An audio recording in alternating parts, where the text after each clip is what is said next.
All right, bear with me. I'm just trying to make sure your microphones don't all fall down off the cliff here.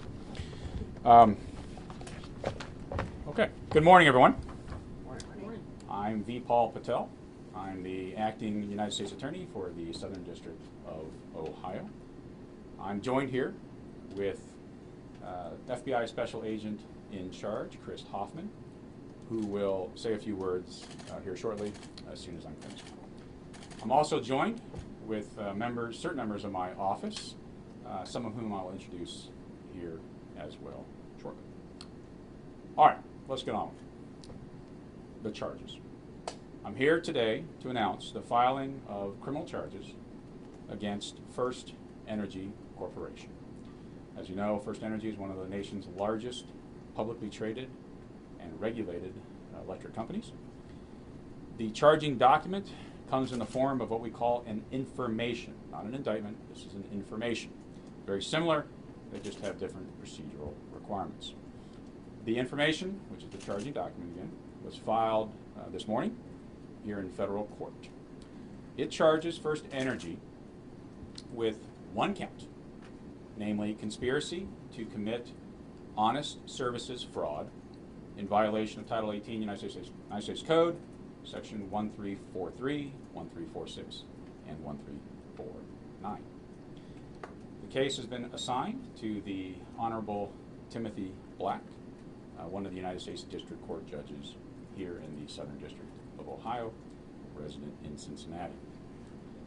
As indicated, the information contains one charge, conspiracy to commit honest services fraud.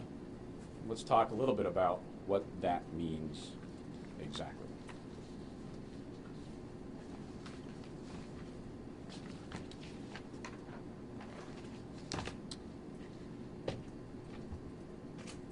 In short version, it means that two or more persons conspired, or another way to look at that is agreed, to devise a scheme to defraud the public,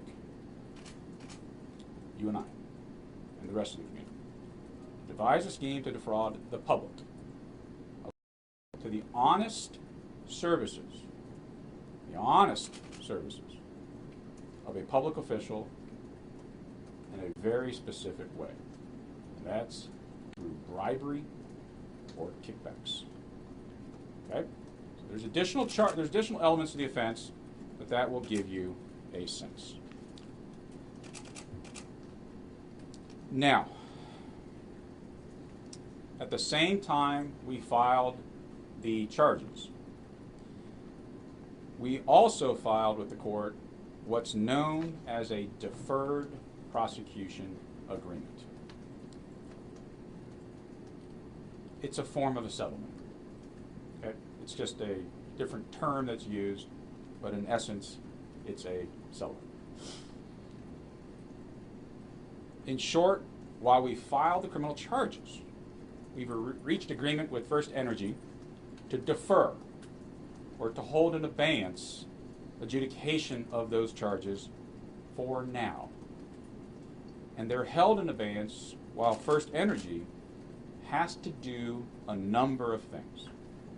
And as you've seen from the DPA, which I think you have copies of, there's a lot. And we're going to go over those here shortly. What happens in terms of process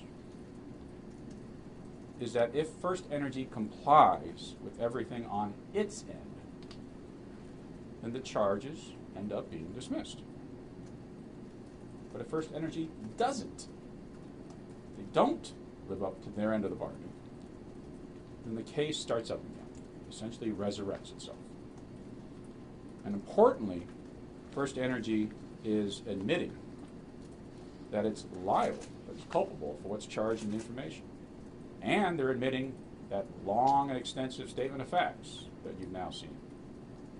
They're admitting that those facts are true and correct. And the important leverage here is that that admission and the statement of facts as well can, by way of our agreement, be used against FirstEnergy in any resurrected prosecution, if it comes to that. So the bottom line what I'm here to explain is that number one, charges have been filed. Number two, they're held in abeyance. Number three, FirstEnergy is admitting to its culpability. They're admitting to the statement of facts, and they have to do a number of things as set out in the agreement.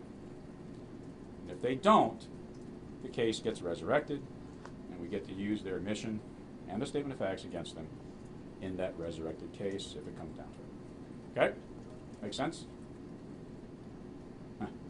See you some blank stares. It's clear as pluff mud, as my friend from South Carolina would tell me. All right. Well, let's talk about, if there's any questions about the DPA, we'll go into it in detail. There are a number of provisions, as you've seen. Let me go over some of them. Let me highlight some of them. You obviously can go into detail because you have a copy of it, and it's been filed with court.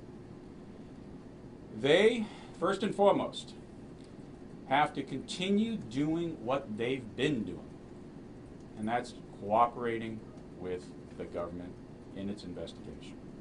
To date, FirstEnergy has provided substantial cooperation, including conducting their own internal investigation, identifying issues and facts, and sharing that information with the government, making presentations to my prosecution team and to FBI SAC Hoffman's team of agents, and making material available to us expeditiously. This agreement requires them to continue doing that. And that's an essential and important part of this agreement. Additionally, there is obviously another essential and important part of this agreement, and it comes with a price tag. And that's the payment of a criminal monetary penalty. So by way of this agreement, FirstEnergy has to pay a criminal monetary penalty totaling $230 million. Let me repeat that because it's significant. They have to pay $230 million. Let me give you some perspective. That's the largest criminal penalty ever collected, as far as anyone can recall, in the history of this office. There have been, just so you know, there have been larger judgments. There's a case in Columbus, case in Cincinnati. There may have been larger judgments that we've obtained, but that doesn't mean we've collected the full dollar value of those judgments. You get my drift, okay? There's also been some combined civil and criminal settlements that slightly exceeded that number. But if you're looking at pure criminal monetary penalties, this is the largest in history of this office, as far as anyone can remember. How's that money going to be paid? Well, in two ways. Half is going to Uncle Sam. The other half is going to the Ohio Development Service Agency's Percentage of Income Payment Plan, or Payment Plus Plan, which is a program that benefits Ohio's regulated utility customers. What else? Well, that's not all. We have to forfeit. We have to forfeit certain funds, and these are funds that were seized from the Partners for Progress 501c4 accounts, and that's in excess of $6 million. So that money is being forfeited to the United States.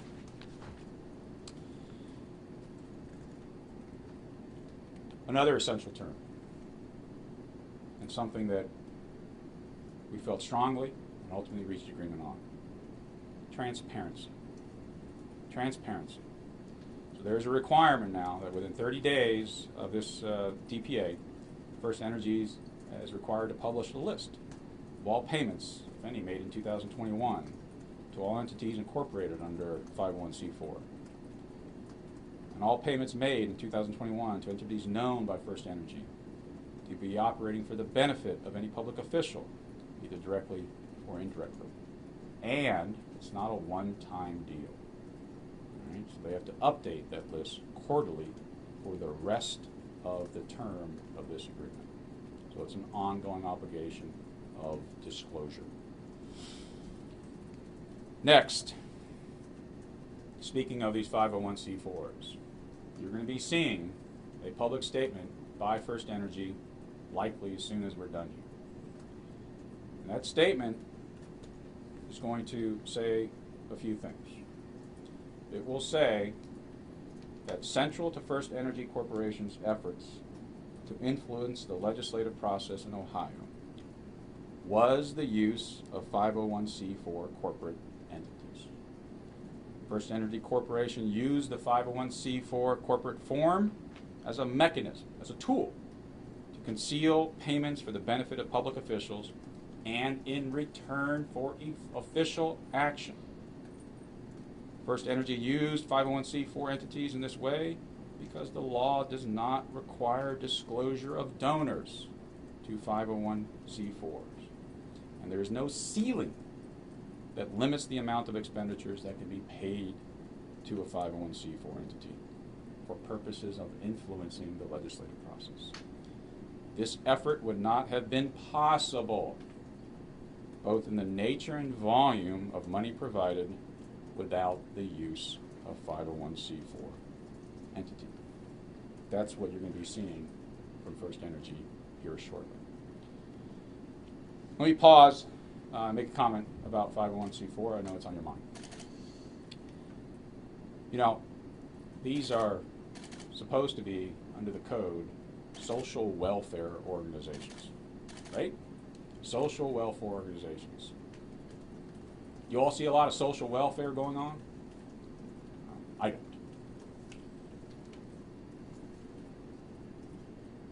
And what about these names? Why this? I mean, Partners for Progress?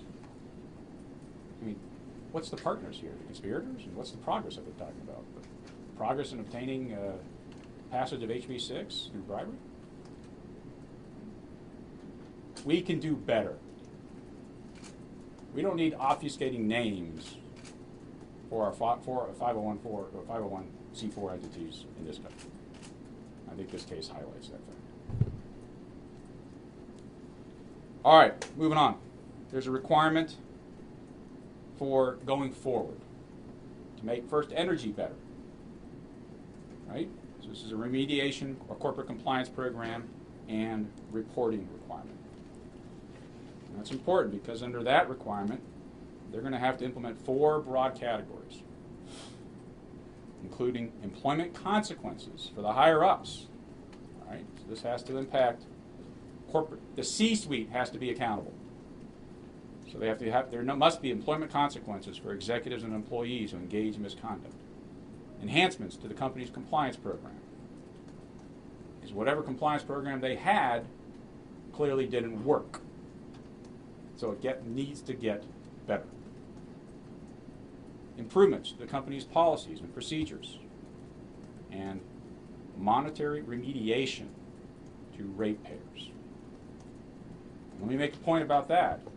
That $230 million that they have to pay, they are agreeing with us that none of that can be simply passed to all of us as utility customers. Cannot. And they are agreeing that they will not simply just pass that on to Ohioans. Next, to the extent that the company makes public statements, they are bound by this agreement. All right? So they're not allowed to conflict. And, this is not one of those deals where you sign an agreement one day and then have a press conference the next hour denying everything that you just said. Okay? So this is a lasting, ongoing thing. This also survives any changes in their corporate form. Okay? So again, you can't just sort of change their name, change their corporate structure, declare bankruptcy, and then try to avoid the obligations of this agreement.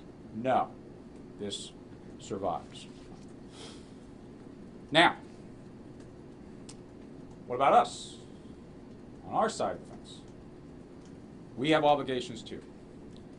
And that is, assuming that FirstEnergy, again, does all the things that they're required to do, right? And I want to emphasize that the cooperation part of this agreement is key. And what they've been doing now has brought them to the point where they are able to do a deferred prosecution, they have to continue. Assuming they do that, right? Assuming they comply with all the other obligations, ultimately, where this leads then is those charges that were filed today get dismissed. All right?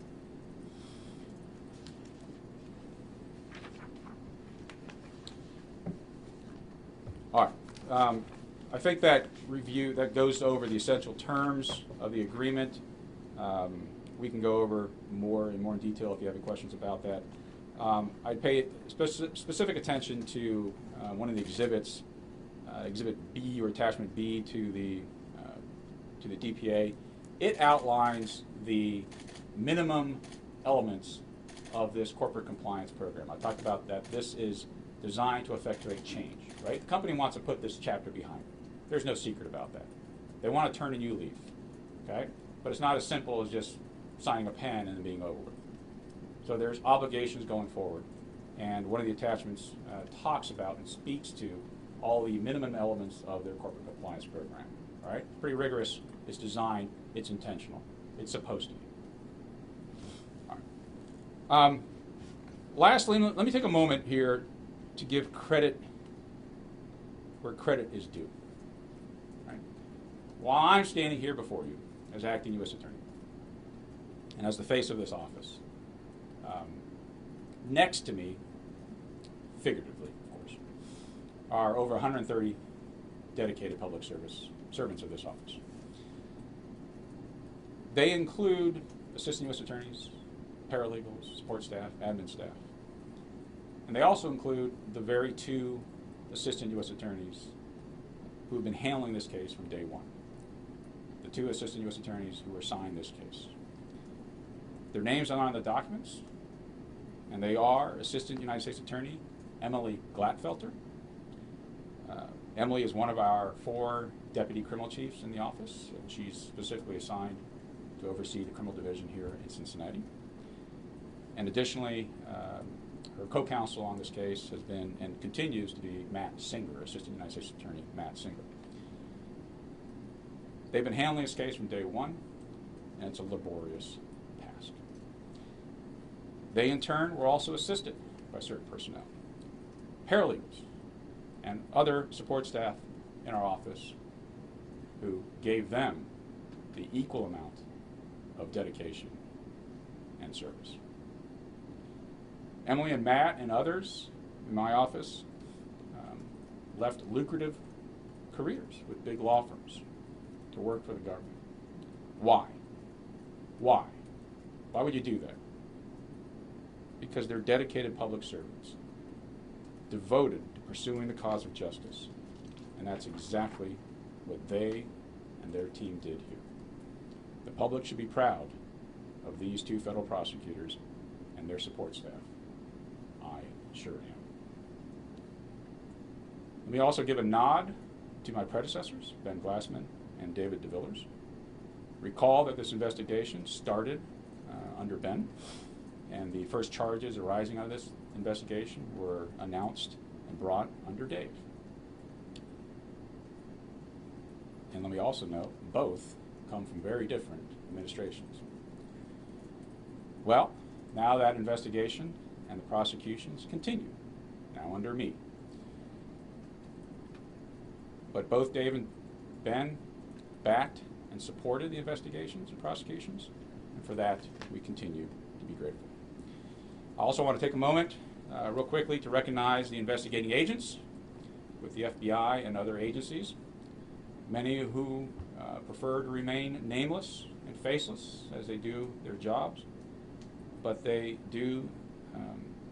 the ones who do the day-to-day laborious task of tearing down that obfuscating wall, brick by brick by brick.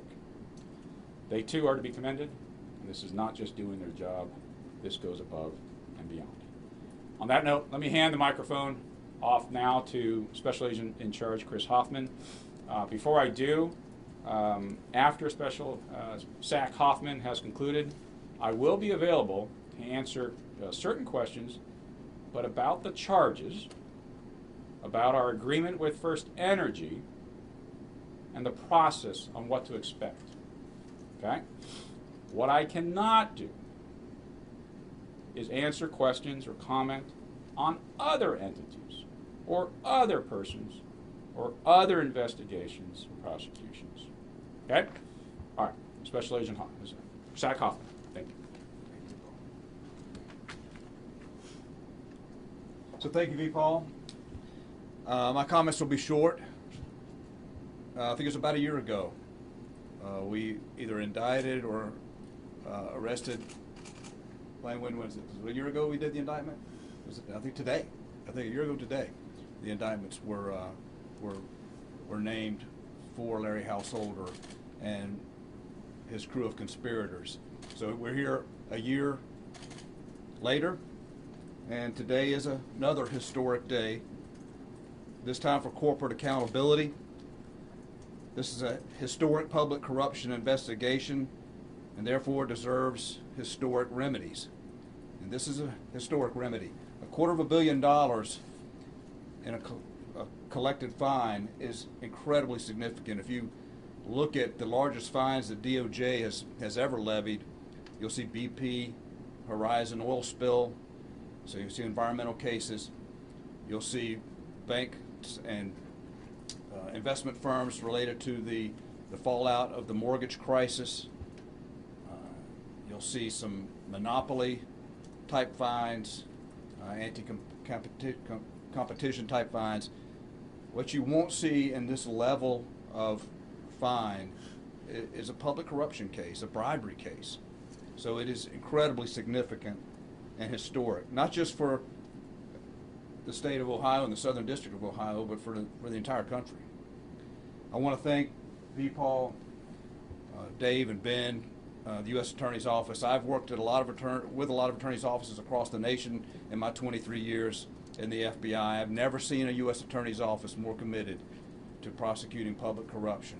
They're good at all of it. They're good at gun cases, drug cases, MS-13, you name it, but they are really committed to public corruption. Public corruption is the #1 criminal priority for the FBI. We are uniquely experienced, trained, staffed, equipped to do these sophisticated investigations. All the work we do is important. Crimes against children, gang cases, kidnappings, bank robberies. And we have a lot of other agencies and a lot of state and local partners who help us with those types of cases. But public corruption is something that's really unique for the FBI. And I'm really proud of our office, our case agents, Blaine Wetzel and Jeff Williams, our program manager, Matt DeBlau. They deserve to have their names called out. They've done an incredible job working with the U.S. Attorney's Office on this investigation. As I've said before, from City Hall to the State House and everywhere in between, public corruption is intolerable. It destroys, doesn't just erode, it destroys the public trust. I'm very pleased that FirstEnergy has taken this huge step in restoring trust, restoring corporate trust with the customers that they serve, not just in Ohio, but in multiple states, especially Ohio, and also the 12,000 dedicated employees that work for FirstEnergy, the linemen, the engineers, the accounts personnel. They deserve to have a company that they work for that is responsible at the top. I think this is a huge step by FirstEnergy to do that. I'm very pleased that they've made this decision along the way to cooperate and now to enter into this agreement. Lastly, I hope that today's announcement serves as a stern warning to other corporations and corporate executives who would sell their integrity to a public official or group of public officials. And I would challenge them to either practice corporate responsibility on your own now and forthcoming, or you will face this fierce accountability later from our office and from the U.S. Attorney's Office. So thank you for your time. I'm going to defer questions to VPAL. We have a great policy that allows the FBI to defer to the U.S. Attorney's Office after charges are made. So that kind of takes me off the hook a little bit. If there are any questions about our public corruption program and its significance, I'll be glad to answer that. But I'll leave the rest to you, VPAL. Thank you so much. Okay, we'll take some questions. What's the length of the term, without looking at the indictment or the file you got? It's 3 years, but there are certain provisions that can extend longer depending on certain circumstances, all right? So 3 years plus, call it that way. Is there anything in the agreement that would preclude you guys from going after FirstEnergy executives individually? And if not, do you plan to do that? First part of the question, no. There is nothing in the agreement that prevents, that immunizes any individuals at all, okay? This is an agreement between FirstEnergy, the corporate entity, and that's it. As for the second question, I can say that investigations are ongoing. We have publicly announced charges that are related, ongoing, but again, I'm not going to comment on any future individuals' prosecutions beyond that. Energy Harbor wait is patient. not, Energy Harbor is not charged. Why not? And are there talks ongoing for prosecution for Energy Harbor? They are, to answer the first part of the question, right, they're not a part of this agreement, they're not a party to this agreement. Second part, can't talk about that right now. Is Executive One Chuck Jones? Now, if we were able to just tell you who they were, we wouldn't use pseudonyms, would we, right? So, can't go there. But nice try. Thanks. Why, well, you guys have clearly implicated Sam Randazzo in the charging documents. Why is he not being charged today? Again, not here to talk about other people or other investigations or prosecutions, focusing on FirstEnergy. Do you believe House Bill 6 should be repealed? I'm a prosecutor, right? My job is to enforce the law. Our job is to dutifully, faithfully, lawfully, and aggressively enforce the laws of our nation, to take care that the laws are faithfully executed. That's what we'll do. You tell us what the rules are, we're enforcing. What do you say to Ohioans in particular who will be skeptical of the idea that this $230 million penalty won't come out of their pockets as ratepayers and so forth? I mean, how do you even get your hands around that, and how do you do that technically within the agreement? That's, it's part of the agreement. It's in black and white, okay? And obviously, that's a big term of this DPA. And so, we get whiff that that's being violated, we'll be on them. So that's an essential term of this agreement. No one should be able to just sort of pass the buck off to all of us as ratepayers. Documents say that the $230 million fine is discounted based on cooperation by FirstEnergy. That's right. Working over what looks to be a lot of text messages, documents, etc. What was the starting point, though? What was the and does this exceed the fine levied against Con Ed in the Illinois case? Second question first. The answer is yes, it does exceed. On the first part, yes, it's discounted as indicated in the agreement for their cooperation, and that's the importance. That's what I want to emphasize that here. That's the importance of a company coming forward and cooperating in this manner. But let me also say, there's no magic formula. Yes, is there a starting number? No, there's no magic formula. It's a negotiated resolution. If you take a look at something called the Justice Manual, it's a policy manual that the Department of Justice has to abide by, right? In there, you'll see that there are a number of factors that are set forth that we as prosecutors need to consider and take into account when we start going down the path of prosecutions against corporations. One of the factors we have to take into account, okay, is something that Zach Hoffman alluded to. Well, what impact does this have, not just on the company, but what about their employees and their customers? And so we have to take all that into account when we come up with a negotiated settlement. But ultimately, this is a negotiated resolution. There's no magic number. Last year, your predecessor said that you didn't have any information implicating the governor or anybody in the governor's office. Kind of in light of some of the details that are in today's documents, do you still believe that's the case? Can't and won't talk about other investigation prosecutions, ma'am. another question about your predecessor. He also said that we could expect more charges to be filed a year ago. A year from now, do you expect that we'll see even more charges? That was a great prediction if he said that a year ago today. So, yeah, a wise man there. But I can't comment about other prosecutions. Stay tuned. What about FirstEnergy? Its culture or its just lack of oversight allowed this to happen in Ohio? What about it? Well, you know, they had a corporate compliance agreement, and I've already mentioned it didn't seem to work, and so we're expecting them to do better. And I think they've taken some measures already. They're under a new management team, and you know, they've come to the table. They clearly want to get this behind them, and so you know, they're starting. They have already started taking the right steps, but there's more to be done. But you know, is there a specific failure in the corporate compliance agreement? I don't think I can get to that level of detail. But yeah, something didn't work. Okay, there was something lacking. Whether that's the corporate culture from the top, whether it's the failure of checks and balances, of accountability, maybe more likely it's a mix of all that, right? You know, it starts at the top with the corporate culture. I wanted to ask about the 4.3 million. All right, you go first. Then Okay, we'll go right. I'm sorry. I wanted to ask about the $4.3 million payment. What about it makes you guys confident that it was a criminal act and not just a legitimate termination of a pre-existing agreement? So I'm not going to, the statement of facts, as you can tell, is pretty extensive, pretty detailed. It goes into a lot of detail. It's going to have to stand right now on its own.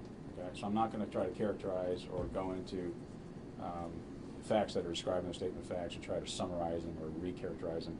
So for now, they are what they are. The investigation's ongoing. These prosecutions are ongoing. Stand by. Two-part question. You mentioned Partners for Progress. Did they do anything wrong, and in fact, did any of the 501c4s do anything illegally? Not going to pine on the legality or illegality of the actual 501c4s, but I'll put it this way. You know, I think I've already alluded to it. You know, they were a tool. They were used as part of this scheme. What did I say? It's no different if you had written Partners for Progress on a kitchen brown paper bag and stuffed a bunch of cash in it and slid it across the table. I mean, that's largely analogous to what happened, just that this is a more sophisticated, high-tech way.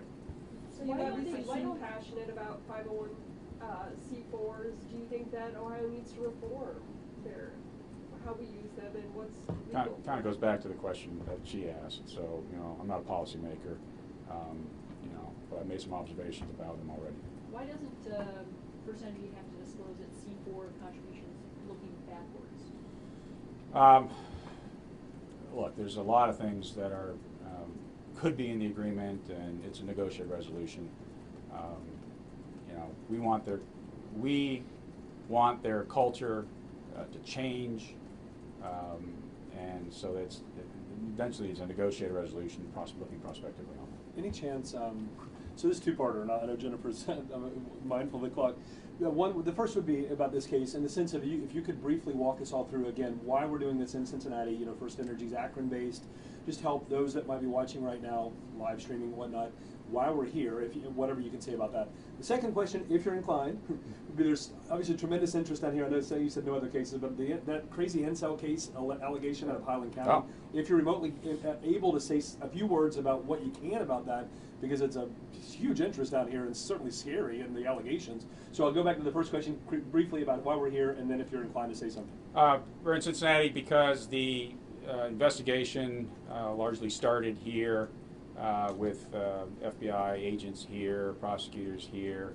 I mean, this case had its tentacles in the entire state of Ohio. So it doesn't really. It's more of an administrative matter after where we end up, you know, assigning our prosecutors and team of agents and actually filing the case. As long as it's filed within the Southern District of Ohio, anywhere, it really doesn't matter.